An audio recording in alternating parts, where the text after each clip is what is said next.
Time થઈ ગયો છે નહીં? વાંધો નહીં, 5-10 મિનિટ લઈશ, વધારે નહીં લઉં. કે તમે 10 વાગ્યાનો પ્રોગ્રામ હોય પણ તમે 12 વાગે સ્ટાર્ટ કર્યો છે.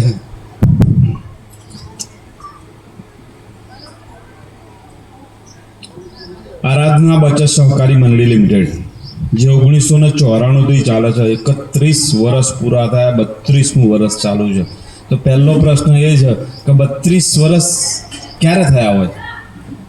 કંઈ મુશ્કેલી ના હોય તો થયા હોય. પણ હમણાં મેં સાંભળ્યું બધાની જોડે, કે હું તો ઓપનિંગમાં નથી આવતો એટલે મને આઈડિયા નહીં લોકો શું વાતો કરતા હોય છે, પણ ઘણા આશ્વાસન આપે છે હજી બી, ચિંતા ના કરશો, કશું નહીં થાય. તો મારે એ જ સમજાવું છું કે ચિંતા શાના માટે ના કરે. એ પોઈન્ટ ખબર હશે તો પૈસા આપીશું આપણે. કોઈને પૈસા ક્યારે આપીશું કે આપણા પૈસાની આપણને ચિંતા ના હોય, અને જો ચિંતા જ હોય તો આપીએ શા માટે? આ પહેલો મોટો પ્રશ્ન છે. અને જો એ પ્રશ્ન નહીં સોલ્વ થાય ત્યાં સુધી તો કોઈ તમને પૈસા નહીં આપે. આ ફાઇનલ છે. તમે ગમે એટલી બાંયધરી લેશો પણ એને વિશ્વાસ તો હોવો જોઈએ ને. એને વિશ્વાસ ના હોય તો પૈસા ના ભરાય કોઈ પણ જગ્યાએ. કેમ કે આપણે પરસો પાડીને પૈસા લાવીએ છીએ અને એ કોઈ જગ્યાએ આપી દેવાય કે જ્યાં આપણને એવું લાગે છે કે સાલું વિશ્વાસ તો નથી, તો ત્યાં ના આપવા જોઈએ. હું તો ના જ પાડું છું, ના આપવા જોઈએ. પણ એક્ઝેક્ટ આરાધના બચત સહકારી મંડળી શું છે એ દરેક વસ્તુ સમજી લો. તો ને અત્યારે તો આ લોકોએ જે પ્રવચન આપ્યું એ નેક્સ્ટ ટાઈમ કદાચ ડિફરન્સ આવશે. એટલે હજી એ લોકો પકડી રાખ્યું છે કે વિશ્વાસ કરો.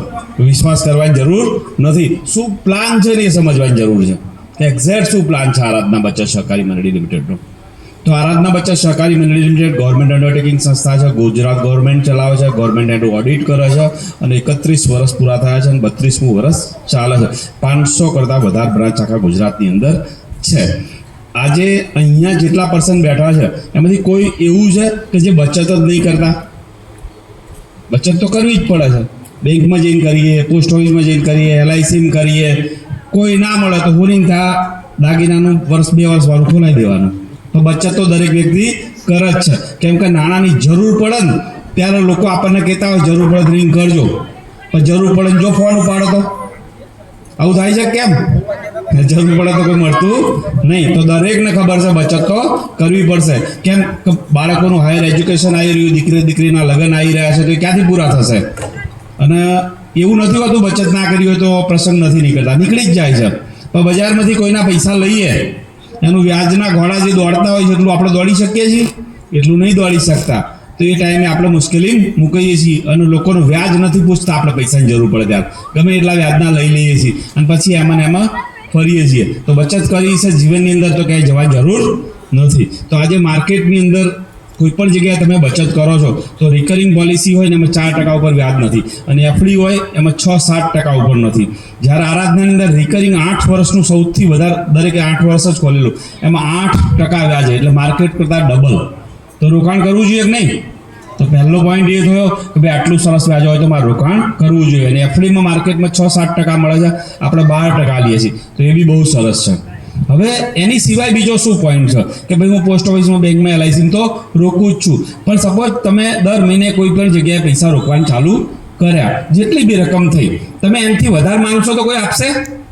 કોઈ બી સંસ્થા લઈ લો, તમારા જેટલા પડ્યા છે પૈસા એનાથી વધારે માંગશો તો કોઈ આપશે તમને? એનાથી નહીં આપે. જ્યારે આરાધનાનું 500 રૂપિયાનું ખાતું ખોલાવો તમે, 12 મહિના પૈસા ભરો તો કેટલા થયા? 6000. લોન કેટલી મળે છે? 15,000 રૂપિયા લોન મળે છે. હવે તમે એક જ વસ્તુનો વિચાર કરો કે મેં 12 મહિનાની અંદર ભર્યા 6000, તો મળ્યા કેટલા? 15,000. ચિંતા અમાર કરવાની, તમાર કરવાની? અમાર કરવાની. પાછા આપજો. તો જે ખાતું ખોલાવતા હોય એને ચિંતા કરવાની જરૂર ખરી? બિલકુલ ચિંતા નહીં કરવાની. 12 મહિના જવા જ દો ખાલી, અને 6 મહિને તો 3 હપ્તાની કિંમતનું કે એનાથી વધારની કિંમતની ગિફ્ટ મળે છે. છતાં બી 12 મહિનાની અંદર થયા કેટલા? ખાલી 6000 ને લીધા કેટલા? 15,000. તો મંડળી જ આપણે ત્યાં રોજ આટા મારશે, આપણે કોઈ ત્યાં મારવાની જરૂર નથી. તો જો આટલી શાંતિ હોય તો આની અંદર વિચારવું પડે કે રોકાય કે ના રોકાય. તો તમે લોકો જે બી મિટિંગની અંદર બોલો છો તો થોડું ધ્યાન રાખો. કેમ કે તમે લોકોને પૈસા આપેલા છે, લોકો પાસેથી લીધેલા નથી. એટલે લોકોને આપણે રોજ શોધવાના છે. આપણને આરાધના કોઈ દિવસ શોધશે નહીં. અને ફર્સ્ટ યર એટલે પહેલા વર્ષે 6,000 થયા, 15 મળ્યા. બીજા વર્ષે થયા તમારા 12,000. મળશે કેટલા? 25,000. ત્રીજા વર્ષે કેટલા થયા? 18. કેટલા મળશે? 35,000. એ રીતે દર વર્ષે વધતું જાય છે. આરાધનાનું ખાતું 24 વર્ષ સુધીનું ખોલાવી શકીએ આપણે. તો 24મા વર્ષે 6,000 ગુણ્યા 24 બરાબર કેટલા થાય? 1,44,000. લોન કેટલી મળે છે? 10 લાખ રૂપિયા. સાહેબ વિચાર કરો તમે, કોઈ પણ વ્યક્તિ આરાધનાનું જો ખાલી 500 રૂપિયાનું ખાતું ખોલાવે ને તો જીવનમાં પૈસા લેવા ક્યાંય નહીં જવું પડે. પહેલા વર્ષે 15 મળે, બીજા વર્ષે 25 મળે, 35 મળે, એ રીતે વધતું જાય છે 10 લાખ રૂપિયા સુધી. તો આરાધનાનું કોઈની જોડે ખાતું ખોલવા જાઓ તો ખાલી એમને એટલું સમજાવો, વધારે નહીં તો 500નું ખાતું ખોલાવો. તમારી બચત થઈ રહી છે, એમાં વ્યાજ તો સારું મળી જ રહ્યું છે, પણ જીવનમાં પૈસાની જરૂર પડે તો ક્યાંય જવાની જરૂર નહીં પડે. આટલું કહી શકાય? તો આટલું સરસ હોય તો રોકાણ કરવું જોઈએ કે નહીં? તો પ્લીઝ હજી પણ જેણે નથી એકાઉન્ટ ખોલાવ્યું પોતાનું એકાઉન્ટ ખોલાવી દો. નાની મોટી જરૂર પડે ત્યારે માર્કેટમાંથી ક્યાંયથી પૈસા મળતા નથી. તો આરાધનાની ઓફિસ ક્યાં છે?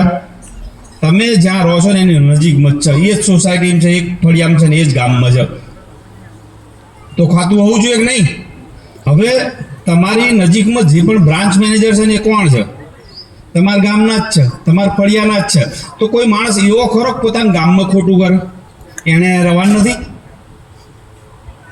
તો આરાધનાની અંદર તમે જેટલા પૈસા ઉઘરાવો છો ને એના 90% પૈસાની તમે લોન કરો છો કે નહીં? જેટલા પૈસા ઉઘરાવો છો એના 90%. અને મંડળીમાં કેટલા આપો છો? 10%. તો તોય તમે અમારી પાસે એવું પૂછો છો, તમે જતા રહેતા. એટલે 90% તમારી જોડે જ ભાઈ, અમારી જોડે 10% આવ્યા. 10%માં તમે અમારી જોડેથી કીટ લઈ જાઓ છો, સ્ટેશનરી લઈ જાઓ, બધું લઈ જાઓ છો. ઓફિસ બની આલી તો મંડળીએ બની આલી, તોય તમે મને પ્રશ્ન કરો 10 રૂપિયા આલીને મન કહો જતા રહેતા. બરાબર, 90 તો તમારી જોડે છે. મારે ચિંતા કરવાની, તમે ઘર ખાલીને ક્યાંય ના જતા, કે ઓફિસ તો ઘરે જ આલી છે ને. તો પ્લીઝ અમુક વિચારસરણી પોતાની બદલો. આરાધના બચત સહકારી મંડળી આટલા વર્ષ થયા છે, આટલી સરસ રીતે ચાલે છે, જમા રકમ કરતાં વધારે આપે છે, તો એમાં કશું જોવાની જરૂર નથી. તો દરેક વ્યક્તિ પોતાનું ખાતું ખોલાવજો. હવે ખાતું તો ખોલાયું, સારું છે, તો આપણે 4 જણને કહીશું કે નહીં કે આરાધનાનું ખાતું ખોલાવાય? કહીશું કેમ? તો આરાધનાની અંદર ખાલી ખાતું ખોલાવ્યું એટલેથી પતતું નથી. આપણે એડવાઇઝર બી બની શકીએ છીએ. તો 1100 રૂપિયા ખાલી ભરી અને એડવાઇઝરની કીટ લઈને એડવાઇઝર બની શકીએ. તો કેટલા ખાતા ખોલવાના હોય છે એડવાઇઝર બન્યા પછી? ખાલી 20,000ના ખાતા ખોલવાના હોય. તો જે ફળિયું સોસાયટી ગામમાં રહીએ છીએ ત્યાં આગળ 20,000ના ખાતા ખોલી શકાય? 20 ખાતા ખોલવાના હોય છે. 1000ના ખોલીએ તો 20 ને 500ના ખોલીએ તો 40 ખોલી શકાય? કે અત્યારે હાલ બી માર્કેટમાં લોકો તમારા અહીંયા બેઠા છે, બધાને ખબર હશે, અત્યારે હાલ એ લોકો 5-7 હજારમાં નોકરી જાય છે કેમ? તો આરાધનાની અંદર 20,000ના ખાતા ખોલ્યા, દર મહિને ખાલી 2,000ના ખાતા ખોલો ને એટલે મંડળી 5100 રૂપિયા આપે છે. લેવા જોઈએ કે નહીં? દર મહિને વધારે કંઈ ના કરો ને તો ભૂલી જાઓ, બધા બ્રાન્ચ મેનેજર થઈ ગયા, આપણે નહીં થવું, છોડો.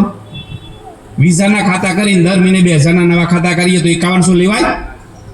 મહિનાની અંદર 1 દિવસ આપવાનો ખાલી, બધાના પૈસા ઉઘરાઈ અને રિંગ કરી દેવાની, લઈ જાઓ.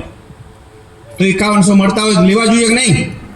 અને કોઈને લાગે છે કે બેન બ્રાન્ચ કરો તમે એમની કરતા જબરાસી, તમે બ્રાન્ચ ના કરીએ? તો તમને એવું લાગતું જ હોય કે તમે કરી શકો છો, તો 20,000નું તમે કલેક્શન કર્યું, એવા 5 વ્યક્તિ શોધી નાખો, એને કીટ આપો અને એ લોકો જોડે કામ ચાલુ કરાવો.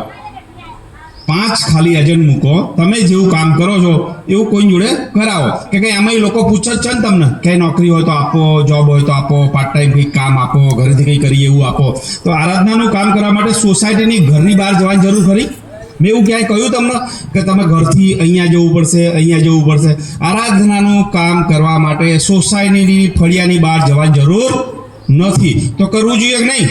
કે બહેનોને તો બહુ તકલીફ હોય છે, સવારે જમવાનું બનાવશે, 12-1 વાગે નવરા થશે, 4-5 વાગશે એટલે સાંજનું ચાલુ, તો ઘરથી ક્યાંય જઈ શકતા નથી. તો ફળિયામાં જે માણસો રહે છે ને આપણી આજુબાજુ, એ પોસ્ટ ઓફિસમાં રોજ જાય છે, બેંકમાં રોજ પૈસા ભરવા જાય છે, તો આપણે ના કહીએ બેન અમે બેઠા જ છીએ અહીંયા ભરો? કહેવાય કે નહીં? તો 5100 ચાલુ થઈ ગયા અને આપણે જે સારું કામ કર્યું, સારી આવક લીધી, એવી 5 વ્યક્તિને કહેવાની છે. કહેવાય કેમ? કે સારી સાડી લાવે તો 4ને બતાવ્યા કે ફોલ ઇન્ટરલોક થાય છે? નહીં થતા. તો આટલી સરસ આવક લઈએ છીએ તો કોઈને કહેવું જોઈએ કે નહીં? 100% કહેવું જોઈએ. તો 5 કરતાં વધારે વ્યક્તિ તમે એવા શોધ્યા કે જે પણ આ કામ કરે છે, તો મંડળી શું આપશે તમને? બ્રાન્ચ આપશે. અને બ્રાન્ચ મળે તો મહિનાની આવક કેટલી હોય છે? 25,000 રૂપિયા. ઘર તમારું ઓફિસે તમારી એની અંદર 5 એડવાઇઝર મૂક્યા છે, એ લોકોનું 20,000 પ્લસ કલેક્શન છે, તમારું 20,000 પ્લસ કલેક્શન છે, લાખ પ્લસ કલેક્શન થયું તો મંડળી તમારા ઘરે ઓફિસ આપે છે અને મહિને આવક કેટલી આવે છે? 25,000 રૂપિયા. તો લેવી જોઈએ કે નહીં? તો તમે ક્યારના વિચારતા હશો અહીંયા કોઈ બ્રાન્ચ મેનેજર ના હોય, આ શું કામ ઘરે ઓફિસો નથી કરતા? એક તો છે બાર, પણ જેટલા હોર્ડિંગ વધારે લાગે એટલા 25,000 વધારે મળે તો હોવી જોઈએ કે નહીં? હું તો કહું ફળિયામાં કોઈ ઘરે એવું ના હોવું જોઈએ. આજ જેટલા અહીંયા બેઠા છે ને એ બધાએ નક્કી કરો કે સાહેબ મારા ઘરે ક્યારે હોર્ડિંગ લગાવવા આવવાના? હા તો મારે 25,000 જોઈએ. એમ શું છે કે બધા કશું કરવાનું નહીં, ખાલી 20,000 ખાતા ખોલ્યા અને મેં જેવું કર્યું એવું 5 જણ કહી દીધું કે તમે કરજો. કરાય કે નહીં? તો અહીંયા બેઠા છે અત્યારે ખાલી જોઈ લઈએ આપણે કે કોઈ તૈયાર થાય છે કે નહીં. જેની પણ બ્રાન્ચ નથી, આરાધનાનું કામ લીધું છે કે નહીં લીધું, પણ કેટલા વ્યક્તિ તૈયાર છે કે અમે કીટ લઈશું અને 20,000 ખાતા કરીને દર મહિને 5100 લઈશું? કેટલા વ્યક્તિ તૈયાર છે એવા કે મહિને 5100 મળવા જોઈએ? સરસ. કોઈ કહેતા હોય ને કે સેવા કરવી છે તો આરાધના જ સેવા છે. કેમ? તો લોકો બચત કરતા નથી, આડે આવડા પૈસા વેડફી નાખે છે, જરૂર પડે ને ત્યારે હેરાન થાય છે. અને લોકો તમને ખબર હશે કે ગામમાં ફળિયામાં કોઈ વ્યાજવા પૈસા આપે છે ને કેટલું વ્યાજ લે છે તમને ખબર છે. તો આરાધનાનું વ્યાજ એવું હોતું નથી. 15,000ની લોન લીધી, 1500 10 હપ્તા ભર્યા, મૂડી ભરાઈ ગઈ, અને 1500 2 હપ્તા ભરી એટલે વ્યાજ ભરાઈ ગયું. કોકના 15,000 લીધા હોય ને તો શું કહેશે? 10 હાલવા જઈએ ને તો નહીં લે, 15 લઈને આવવાનું હો ભાઈ. અને આરાધના જેટલા ટુકડા કરવા એટલા કરો પણ પૈસા ભરો. તો તમે સેવા કરી રહ્યા છો કે નહીં? કે નાના મોટા દીકરીનું કંઈ પ્રસંગ આવશે, બાળકનું એજ્યુકેશન આવશે, ત્યાં નાણાકીય તકલીફ પડે ને ત્યાં ઊભા થઈને રહીએ છીએ. ઘણા ફેમિલી એવા છે કે એમના બાળકો બહુ સરસ ભણી શકે એવા છે, પણ અત્યારની ફી એટલી છે નહીં ભરી શકતા, તો બાળકો શું કરે છે? અહીંયાથી ડ્રોપ કરી લે છે. તો એના માટે જવાબદાર કોણ? આપણે. તો જો નાની એવી બચત કરી હોય તો આપણા કામમાં આવક કેમ 100% આવે. તો દરેક વ્યક્તિ બચત કરો, વધારે નહીં તો 20,000ના ખાતા ખોલી અને